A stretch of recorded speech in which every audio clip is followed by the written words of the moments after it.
말씀의 제목을 다 함께 따라해 주시길 바랍니다. 누구를 교회의 지도자로 세워야 하는가? 누구를 교회의 지도자로 세워야 하는가?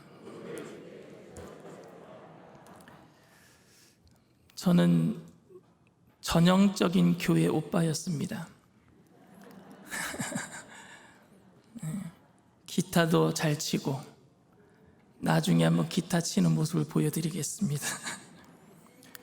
얼굴도 이 정도면 잘생긴 것이고 사실 제가 이보다 더 젊었을 때는 까도남이었습니다. 까칠한 도시 남자. 교회 여자 동생들에게 친절하게 먹을 것을 잘 사주었고요. 그래서 교회의 여자 동생들이 저를 잘 많이 따랐었습니다. 그리고 개인적인 어떤 문제가 생기면 저에게 찾아와서 남자친구와 헤어지기도 하면은 그런 문제를 저와 상담도 하기도 하고요. 교회 오빠였으니까요. 그러다가 저와 함께 썸을 타기도 했습니다. 그런데 결국 저와는 인연이 없는 여자 동생들이 되고 말았습니다. 그 이유는 그들이 다 좋아하는 조건을 제가 다 가지고 있는데, 단 한 가지, 제가 목사가 되기 위해서 신학을 공부하고 있다라는 사실이 그들에게는 걸림돌이 된 것 같습니다. 그녀들이 저와 결혼을 전제 조건으로 사귄 것은 아니지만 왠지 신학생은 목사가 되어야 하고, 목사가 되면 어렵고 힘들게 살 것 같다라는 불투명한 미래 때문에 거부감을 느낀 것 같다라는 생각이 듭니다. 그런데 저희 사모는 그런 현실적 감각이 둔해서인지 아니면은 눈에 콩깍지가 씌어서인지 저에게 아무런 거부감이 없이 다가왔고, 그래서 저는 지금도 저와 결혼해준 제 아내에게 너무너무 감사합니다. 교회에서 열심히 신앙생활했던 청년 대학부 시절 거의 모든 청년들은 하나님을 사랑하는 열정이 대단합니다. 지금 우리 일산수목음 영산교회 청년들도 하나님을 사랑하는 열정이 대단한 것 같아요. 그래서 선교를 가자고 하면 돈을 모으기도 하고 직접 선교지에 달려가 봉사하고 돌아오기도 합니다. 여름만 되면은 코로나19가 없었을 때에는 전부 다 단기 선교 떠났어요. 다 자비량으로 비행기표를 마련하고 선교지에 갈 물자들을, 선교비를 마련해서 사서 갔단 말입니다. 그러나 선교사의 아내가 되겠다고 작정하는 청년들은 별로 보이지 않았습니다. 이상과 현실의 괴리감이라고 할까요?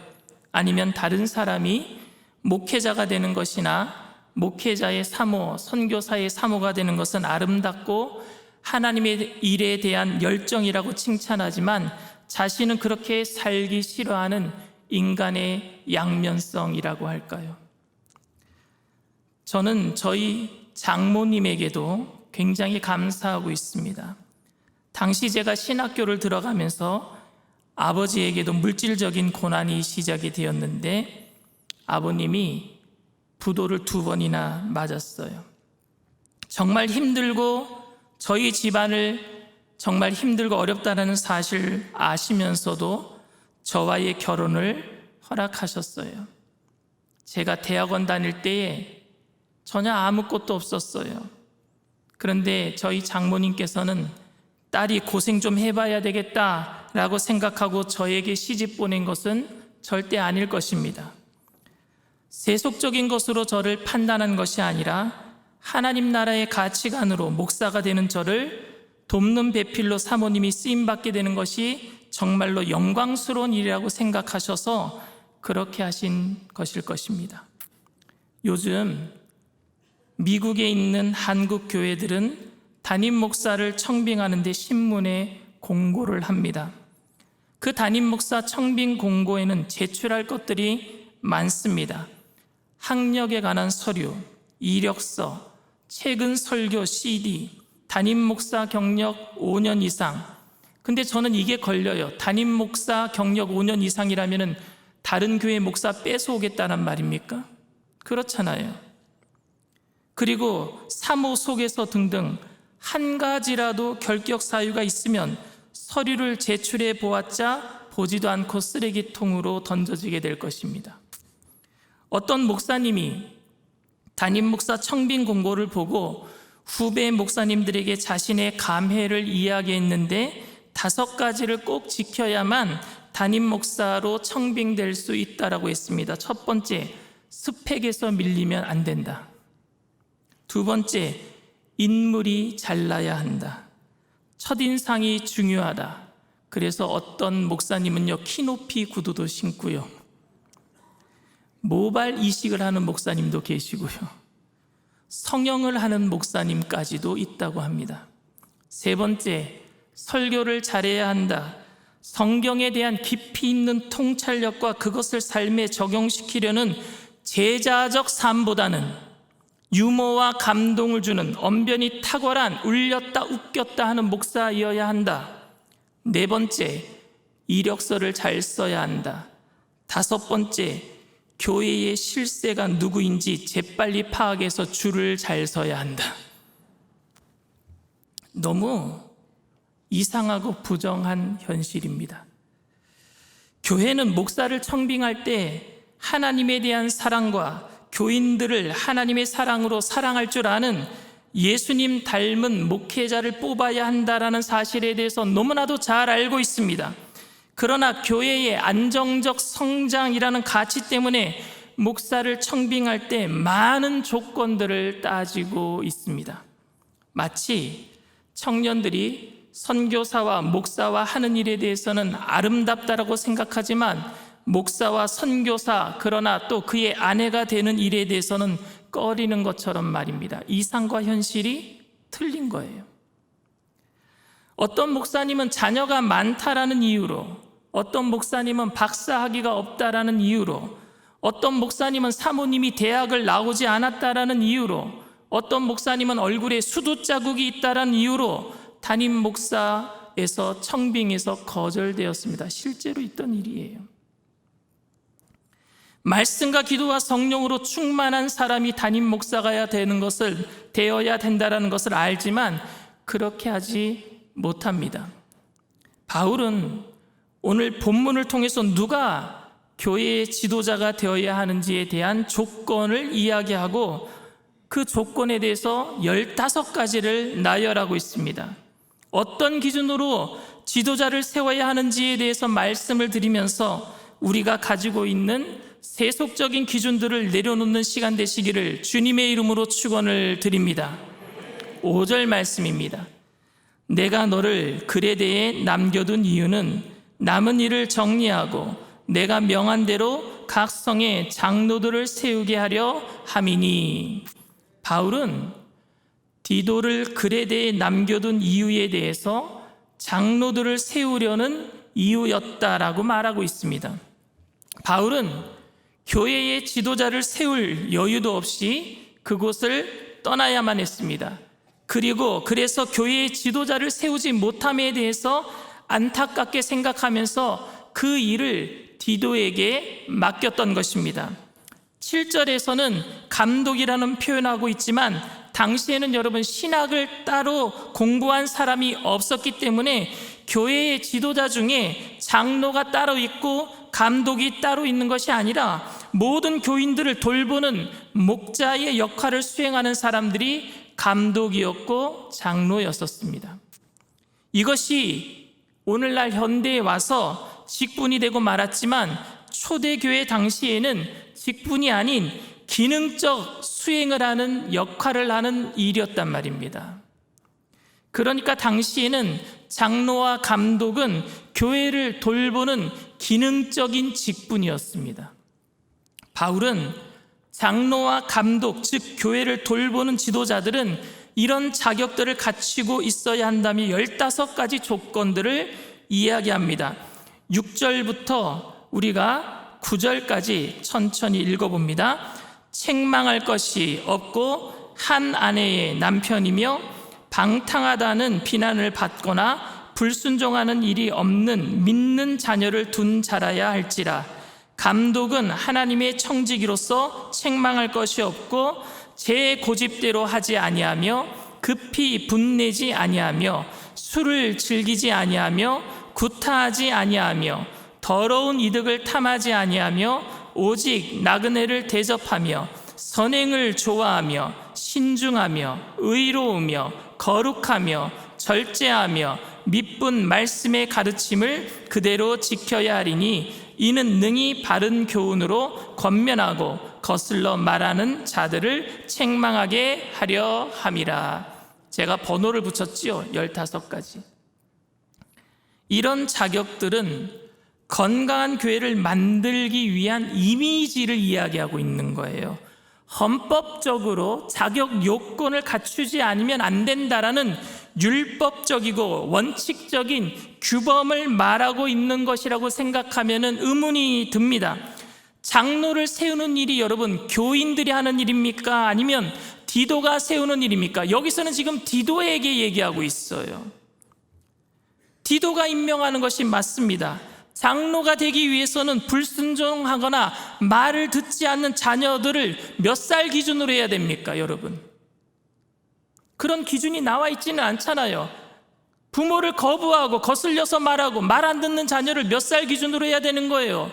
옛날에는 죄송합니다, 여러분. 죽이고 싶은 7살이라 그랬어요. 근데 요새는 나이가 더 어려져가지고 4살만 돼도 진짜 보기 싫다 그러더라고요. 그런 아이들이 거부하는 그 나이대를 몇 살로 기준을 삼아야 한다는 겁니까? 한 아내의 남편이 된다라는 말은 이혼하지 말아야 한다는 말입니까? 술을 즐기지 않아야 한다는 말은 가끔 술을 마셔도 된다라는 말입니까? 이 15가지 요구 앞에서 부끄러움을 느끼지 않을 사람이 여기 누가 있겠습니까? 저부터도 부끄러워요. 걸리는 게 있단 말입니다. 이 말씀은 법적인 조항이 아니라 그런 이미지를 가진 지도자이어야 한다라는 말입니다. 혹시 이것이 이상적인 기준이기 때문에 참고사항으로 여기고 우리는 그렇게 살지 못함을 서로 인정해 줌으로써 교회의 지도자 기준을 하락시키고 있지는 않습니까? 바울은 완벽함을 원하는 것이 아니라 흠이 없는 것을 원하는 것이 아니라 조금이라도 잘못하지 않은 사람을 원하는 것이 아니라 다른 사람들로부터 저 사람은 절대 안 된다라는 식의 말을 들어서는 안 된다라고 이야기하고 있는 거예요. 상식적으로 다른 사람들에게 원망 듣거나 욕을 먹어서는 안 됩니다. 흠이 없는 사람은 없어요. 여기 서 있는 저도 흠이 없기 때문에 이 자리에 서 있는 것이 절대 아닙니다. 바울이 말하는 것은 목회자, 교회를 돌보는 자의 전형적인 이미지를 말하고 있는 것입니다. 무엇을 했는가, 무엇을 하지 않았는가를 이야기하고 있는 것이 아니라 어떤 사람으로 평가받고 있는가를 이야기하고 있는 거예요. 바울은 크게 3가지로 말하고 있습니다. 첫째는 그의 가정이 영적으로 건강한가를 묻고 있어요. 책망할 것이 없고 한 아내의 남편이고 방탕하다는 비난을 받거나 불순종하는 일이 없는 믿는 자녀를 둔 자, 요거까지가 뭐예요? 건강한 가정에 대해서 이야기하고 있는 거예요. 온 가족들이 하나님을 사랑하는 마음과 신뢰하는 마음으로 믿음으로 세워져 있는가 하는 문제입니다. 교회를 다스리려면은 가정이 올바로 세워져야 될 줄 믿습니다. 중국 이야기에도 수신제가 치국 평천하라 그랬어요. 먼저 자기 가정을 다스린 다음에 나라를 다스릴 수 있는 거예요. 우리 모든 믿음의 식구들이 가정이 바로 세워지기를 주님의 이름으로 축원을 드립니다. 가정이 바로 세워져 있는가, 건강한 가정을 이루고 있는가를 묻고 있는 거예요. 2번째, 상식적인 인격의 소양을 갖추고 있는가입니다. 제 고집대로 하지 아니하며 급히 분내지 않으며 술을 즐기지 아니하며 구타하지 않으며 더러운 이득을 탐하지 않으며. 여기까지가 뭐예요? 상식적인 인격을 갖고 살아가고 있는가를 묻고 있는 거예요. 예수 믿으면서 비상식적인 사람들을 봅니다. 예수 믿으면서 어떻게 저런 일을 할 수 있는가 하는 그런 사람들을 본단 말입니다. 뉴스에 나와요. 근데 하필이면 왜 어느 교회 집사란 얘기는 왜 합니까? 상식적인 그런 소양을 갖추고 있는가? 셋째는 복음적 확신과 건강한 신학이 있는가입니다. 나그네를 대접하며 선행을 좋아하며 신중하며 의로우며 거룩하며 절제하며 말씀의 가르침을 그대로 지키는 자. 이거는 무엇입니까? 복음의 확신을 가지고 이 땅에서 나그네로 살아가면서 다른 사람들에게 덕을 베푸는 그런 일들을 이야기하고 있잖아요. 건강한 복음적 확신과 건강한 신학을 가지고 살고 있는가를 묻고 있는 거예요. 우리가 느끼기에는 지극히 상식적인 것이겠지만 당시에는 이것이 충격적인 것일 수도 있겠다 싶습니다. 교회의 지도자가 아내를 열어두고 권위적인 모습으로 절제보다는 의욕과 야망으로 영웅적인 모습을 보여줄 때도 많았습니다. 온유하고 겸손한 사람은 교회의 일을 추진력 있게 처리하지 못하기 때문에 의욕과 야망이 넘치는 사람이 그런 사람들을 붙잡아 일을 시키고, 그래서 교회의 목적을 달성하기 위해서 가정을 포기하면서까지 엄청난 카리스마를 가지고 일을 추진하는 그런 사람들이 인정을 받았단 말입니다. 그런데 바울이 말한 지도자는 당시 사람들이 말하고 있는 지도자와는 완전히 달랐습니다. 요즘 교회에서 요구하는 지도자의 모습은 어디와 가깝습니까? 우리가 가지고 있는 지도자의 인식이 있어서 세상이 원하는 방향과 가까워 있지는 않습니까? 목표를 설정해 놨으면 그 목표를 달성하기 위해서 카리스마를 가지고 모든 사람들을 막 이끌고 나갈 수 있는 그런 능력 있는 그런 목회자를 원하고 있지 않습니까?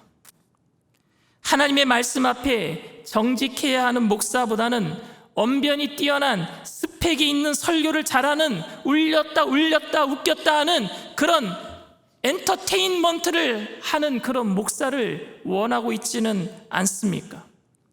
우리 자녀들이 하나님을 아는 것이 중요하다고 말하면서 그럼에도 좋은 대학 가야 하고 스펙을 쌓아야 되기 때문에 교회에 나오는 것보다는 학원 가는 것이 더 중요하다고 생각하고 있지는 않습니까?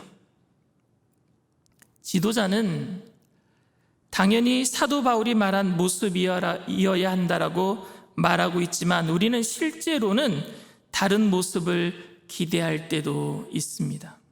바울이 말하고 있는 것을 핵심 가치로 여기고 지도자를 세우지 않는 한 교회는 건강할 수 없습니다. 교회는 모든 성도님들께서는 건강한 교회가 세워지기를 원하고 계시리라 믿습니다. 우리 일산순복음교회가 건강한 교회로 세워지게 될 줄 믿습니다. 그러기 위해서는 온전한 지도자들이 세워져야 됩니다. 그리고 지도자만 세우는 것뿐만이 아니라 교회의 직분자 또한 우리 자신을 세우는 일도 마찬가지입니다. 왜냐하면 우리는 하나님의 교회이기 때문에 그래요. 이 큰 교회는 모이는 교회고 흩어지면 여러분들은 작은 교회로 사는 줄 믿습니다. 그 교회가 올바로 세워져 가야 되는 거예요. 우리는 성경이 말하고 있는 것들이 절대적인 진료, 핵심적인 가치임을 믿습니다. 그렇게 말하고 있지만 거기에다가 이 정도는 괜찮아, 이 정도는 우리가 해도 좋잖아요 라고 말하면서 자신들이 원하는 것을 플러스 시켜 넣을 때도 있어요. 그러면서 자신들이 원하는 것들 때문에 말씀의 가치가 흐려지는 것들에 대해서는 현실과 이상은 틀린 거야 하며 애써 자신을 합리화시키는 죄성이 우리들에겐 다 있단 말입니다. 결국 자신들이 플러스한 것들 때문에 핵심 가치가 되어버린 교회를 저버리고 자기 자신을 위해서 살아갈 때도 있습니다. 신앙을 하나님을 위해 사는 것이 아니라 나를 위해 살 때가 있단 말입니다. 사랑하는 성도 여러분, 성경의 원칙으로 돌아갑시다. 복음의 원칙으로 돌아갑시다. 말씀 앞에 바로 섭시다. 복음 앞에 바로 섭시다. 말씀대로 살아갑시다. 그것이 말하는 것이 우리가 다 지킬 수 없는 것들이라고 할지라도 저도 잘 압니다. 저도 다 잘 못 지켜요. 그래도 포기할 수 없어요. 포기해버리고 다른 것으로 채워 넣어버린다면 결국은 세속적인 가치로 교회가 물들어 버릴 거예요. 우리의 가정이 영적으로 건강한 가정이 되기를 위해서 노력하시길 바랍니다. 상식적인 인격의 소양을 갖추기 위해서 정말로 선한 사람으로 살아가게 되기를 바랍니다. 복음의 확신을 가지고 천국 소망을 가지고 이 땅을 나그네로 살아가면서 베풀며 살게 되기를 바랍니다. 이 성경적인 가치로 우리 교회와 여러분의 가정과 성전인 여러분의 몸이 바로 세워지게 되시기를 주님의 이름으로 축원을 드립니다.